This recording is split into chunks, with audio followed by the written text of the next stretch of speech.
बिहार में हुई वेदिका। बिहार में पहले चरण के मतदान के लिए लोग घरों से निकले। इस बीच दूसरे चरण के मतदान की भी तैयारियां होने लगी। 3 नवंबर को दूसरे चरण का चुनाव है। उससे पहले कांग्रेस के पूर्व अध्यक्ष राहुल गांधी बिहार में रैली करने पहुंचे। राहुल अपनी पहली रैली करने बिहार के पश्चिमी चंपारण गए और यहां नीतीश सरकार पर तो कम, पीएम मोदी पर ज्यादा बरसे। राहुल गांधी ने कहा, कुछ साल पहले प्रधानमंत्री नरेंद्र मोदी आए थे और कहा था कि ये गन्ने का इलाका चीनी मिल चालू करूंगा और अगली बार आऊंगा तो यहाँ चीनी चाय में मिलाकर पीऊंगा। चाय पी आपके साथ।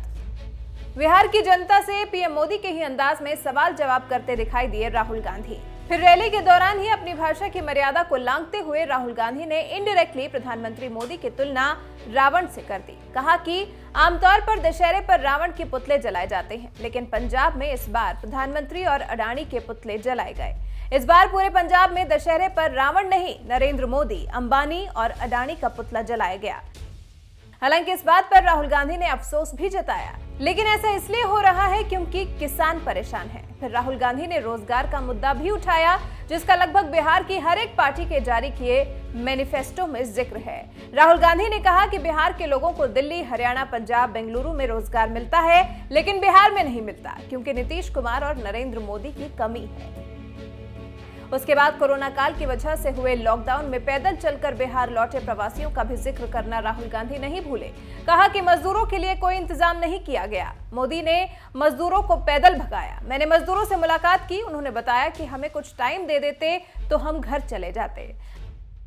जानकारी के लिए आपको बता दें कि इस बार के चुनाव में कांग्रेस, आरजेडी और लेफ्ट मिलकर चुनाव लड़ रहे हैं। कांग्रेस को 244 में से 70 सीटें दी गई हैं। हालांकि इस महागठबंधन का चेहरा लालू प्रसाद यादव के बेटे तेजस्वी यादव ही है, लेकिन राहुल गांधी केंद्र की नरेंद्र मोदी सरकार को बिहार के जरिए अपने निशाने पर लिए हुए हैं।